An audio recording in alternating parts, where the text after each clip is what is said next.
Salam sejahtera untuk kita semua. Selamat pagi saudaraku yang kekasih dalam Tuhan Yesus Kristus. Mari kita melanjutkan mendengarkan bacaan renungan harian.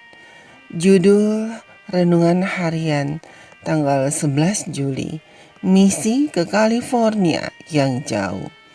Ayat tema terdapat di dalam kitab Matius 9 ayat 38. Karena itu, mintalah kepada Tuhan yang mempunyai tuaian, supaya ia mengirimkan pekerja-pekerja untuk tuaian itu. Mari kita dengarkan penjelasannya. Misi pertama Gereja Masihi Advent hari ke-7 di luar Amerika Serikat, bagian timur laut, adalah ke California, sebuah negara bagian yang jauh, sekitar 2.500 km dari wilayah republik lainnya yang dipisahkan oleh gurun, hutan, dan pegunungan.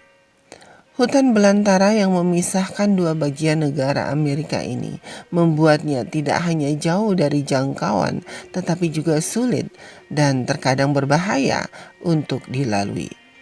Pada abad ke-19, orang-orang Advent atau bahan cetakan dari denominasi ini pada umumnya tiba di suatu tempat jauh sebelum gereja memiliki kegiatan resmi di sana.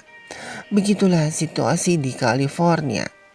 Pada tahun 1859, Merritt G. Kellogg atau kakak tiri J.H. Kellogg tiba di San Francisco setelah perjalanan 6 bulan yang sulit melintasi negeri itu dengan kereta api, kereta kuda, dan gerobak sapi.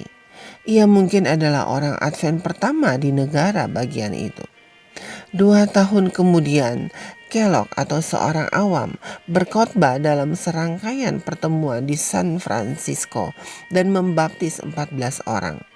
4 tahun kemudian, kelompok penganut hari Sabat di sana memutuskan untuk mengirim $133 Amerika Serikat dalam bentuk emas ke Battle Creek untuk membayar biaya perjalanan seorang pendeta. Namun, gereja tidak memiliki seorang pun untuk diutus. Kemudian pada tahun 1867, Kellogg kembali ke timur selama beberapa bulan untuk meraih gelar dokter medisnya di sekolah tinggi Charles Hygieia. Saat berada di timur, ia menghadiri sesi General Conference tahun 1868. Di mana ia memohon agar ada misionaris untuk pergi ke California. Namun, siapa yang harus pergi? Tanya James White. Menanggapi permohonan itu, J.N. Lockborough menceritakan mimpi-mimpinya dan menceritakan kesan-kesan kuat yang ia miliki terkait dengan penyelenggaraan pertemuan perkemahan di California. Para pemimpin segera setuju bahwa ia harus pergi. Namun, haruskah ia pergi sendiri? Bagaimanapun, James mencatat, Kristus mengutus murid-muridnya untuk pergi berdua-dua.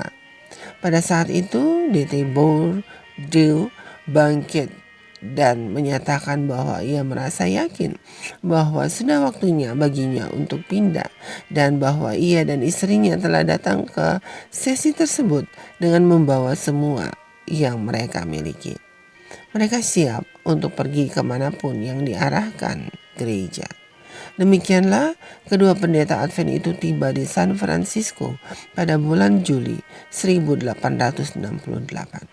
Di sana mereka menerima sepucuk surat dari Ellen White yang memberitahu mereka agar tidak pelit dalam pekerjaan mereka di California.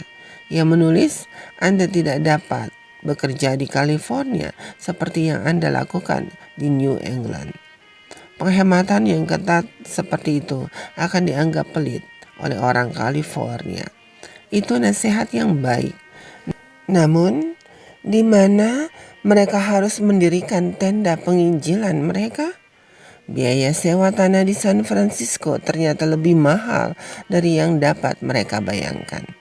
Mereka berdoa dan Tuhan menjawab doa mereka. Dedikasi orang-orang percaya mula-mula itu membuat saya takjub. Berapa banyak dari kita yang akan menghadiri sesi General Conference dengan segala yang kita miliki dan siap untuk bergerak sesuai arahan Tuhan? Bagaimana tingkat dedikasi kita saat ini? Saudaraku yang kekasih dalam Tuhan Yesus Kristus, demikianlah bacaan renungan hari ini. Tuhan Yesus memberkati. Amin.